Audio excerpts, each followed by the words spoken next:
Motivation is a lie commanders tell men they've already decided are too weak for the truth. Mojave Desert, late autumn. A general named Mercer stood on cracked tarmac as a rocket plane disintegrated at 35,000 feet. The radio hissed to static. Nobody on the ground moved. That was the second pilot he'd buried in 5 months. The program to break Mach 1, the invisible wall that shook aircraft apart like tin cans, was hemorrhaging money and men. Washington wanted results yesterday. Mercer had delivered his finest speeches before each flight. Voice steady, words perfect. It hadn't saved a single one of them. Mercer wasn't a scientist or a flyboy. He was a supply officer who'd clawed his way through logistics in the war, a man who believed in inventory sheets and torque specifications, not charisma. After that second funeral, he locked his office door for 3 days. When he walked out, he pinned a single typed sheet to the hangar wall. It read, "Effective immediately, no motivational briefings before test flights. No speeches, no ceremony, only procedures." His own staff filed a concern report. They thought he'd cracked under the grief. That same week, a 26-year-old mechanic named Hale arrived at the base with engine grease still under his fingernails and transfer papers he'd fought 6 months to earn. Hale had grown up fixing crop dusters in a Kansas town so small it didn't have a stoplight.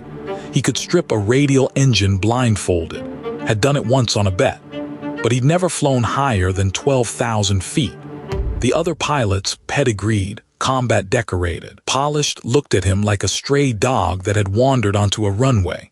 Nobody shook his hand. His first morning, Hale expected an orientation. He got a checklist, 47 items, every bolt, gasket, seal, and wire on the rocket plane, the needle-nosed bullet they were strapping men inside of. Mercer's new rule was absolute. No pilot flies until he can disassemble and reassemble every system he's trusting with his life. Not on paper. Hands-on in the hangar under a stopwatch. Hale looked at the other pilots' faces and saw something he didn't expect, not resentment. Relief. They were exhausted from being told to be brave. They wanted to be ready. Mercer's system had 3 rules welded to the culture. 1, every failure gets autopsied like a homicide. If a valve cracked at altitude, they traced it back to the forge, the metal batch, the supplier's Tuesday night shift. 2, every flight is rehearsed on the ground first. Full procedure, cockpit sealed, instruments live, everything real except the ignition. 3, no pilot flies consecutive days. Fatigue kills faster than physics. None of it was inspiring. All of it was mechanical, relentless, unglamorous. And within 8 weeks, something shifted on that base. The crashes stopped completely. But Mercer wasn't alone in the race. 200 miles north, a rival team had a faster airframe, double the funding, and a pilot named Cross, a decorated combat ace with magazine covers and a handshake from the president himself. Cross's commander ran the old playbook. Dawn speeches on the tarmac, a chaplain standing by, a brass band for every milestone. The press called Cross the man who would own the sky. Washington was quietly funneling more resources his way every month. Mercer's program was one bad flight away from cancellation, and every soul on that base felt the clock ticking. Hale didn't politic, didn't charm. He just showed up before dawn and ran the checklist like a prayer. He memorized every procedure so thoroughly he started catching errors the engineers missed, a hairline crack in a fuel line invisible to the eye, a pressure gauge calibrated 2% too low, a rivet pattern that didn't match the spec sheet. Mercer noticed, not because Hale was gifted, because the system made real competence impossible to hide. In a speech-driven culture, a small-town mechanic stays invisible forever. In Mercer's system, the man who knew the machine best rose to the top. 6 months in, Hale was named lead pilot. Pause for a second. Think about the last time someone tried to motivate you, a boss, a coach, maybe a video exactly like this one. Did it change what you actually did the next morning? Or did it burn hot for an hour and dissolve by lunch? Mercer understood something most leaders spend a lifetime missing. Motivation is a wave. It rises and it crashes and it leaves you standing on the same shore. A system doesn't care if you're inspired. It doesn't ask how you feel. It only asks one question. Did you do the work? That question, stripped of comfort, stripped of emotion, is the most honest gift anyone has ever handed you. Here's a detail most people don't know. As a plane approaches the speed of sound, shockwaves build over the control surfaces and the stick goes dead. You're falling at over 600 miles an hour in a metal tube with no steering. Hale felt it at 92, 3 full seconds of nothing. The yoke limp in his hands, the horizon tilting. Then the controls came back. His hands didn't shake during the flight.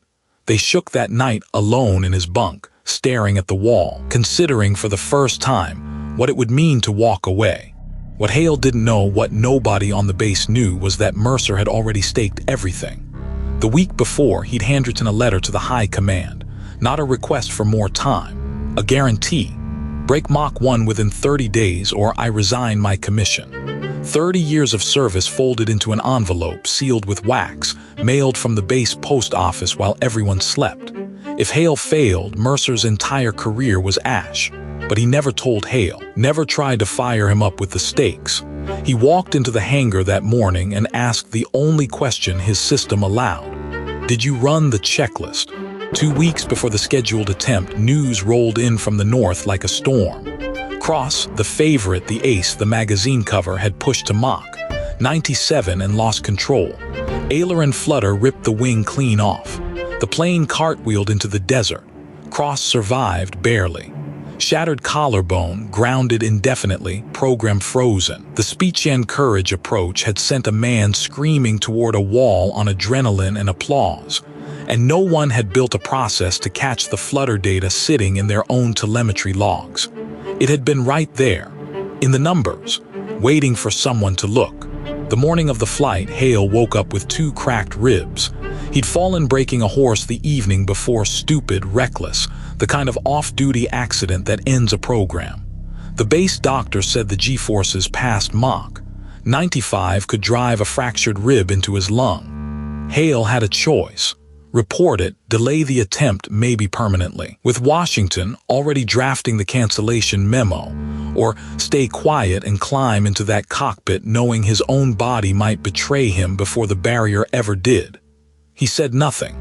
He taped his ribs, pulled the flight suit over the bandage, and walked across the tarmac into the cold desert dawn. Before first light on the day of the attempt, Hale climbed into the rocket plane, a bullet-shaped coffin bolted beneath a heavy bomber's wing. At 25,000 feet, they released the clamps. He dropped. Free fall for 2 sickening seconds, then he lit the 4 rockets and the Mojave shrank beneath him. Mach 88, 92, the stick went dead, 3 seconds, 4.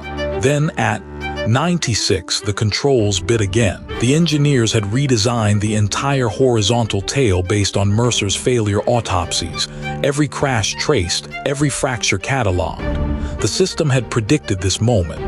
Mach 98, 99. Then a crack like a whip across the sky, and the needles swept past 1.0. On the ground, Mercer heard the sonic boom roll across the flat desert floor like distant thunder. The first time that sound had ever reached human ears from a controlled flight.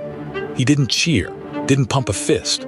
He reached into his breast pocket, pulled out a small leather notebook and wrote one line, Mach 1.06, stable, airframe intact.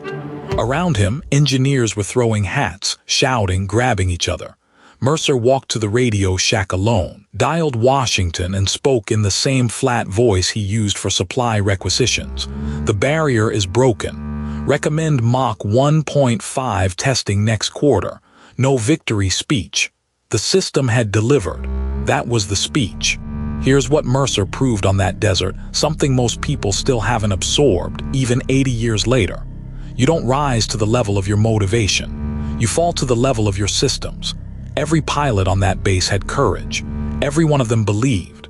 But belief without structure is just a beautiful way to crash. So the next time you're staring at a goal that terrifies you, the business, the training, the career pivot, the thing that wakes you up at 3 a.m., stop searching for a speech to get you fired up. Build the checklist.